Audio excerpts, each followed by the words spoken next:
ஆண்டவர் இயேசுவின் நாமத்தில் உங்களை வாழ்த்துகிறேன். 2 பேதுரு 3ஆம் அதிகாரம் 18ஆம் வசனம். நம்முடைய கர்த்தரும் இரட்சகருமாகிய இயேசு கிறிஸ்துவின் கிருபையிலும் அவரை அறிகிற அறிவிலும் வளருங்கள். அவரில் வளருங்கள்.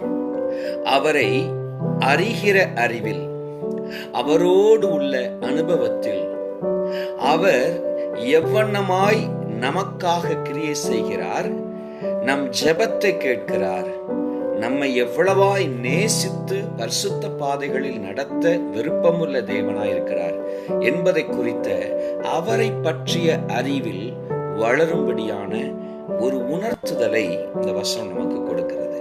ஆம், தேவ கிருபையில் அன்றாடம் வளர வேண்டும்.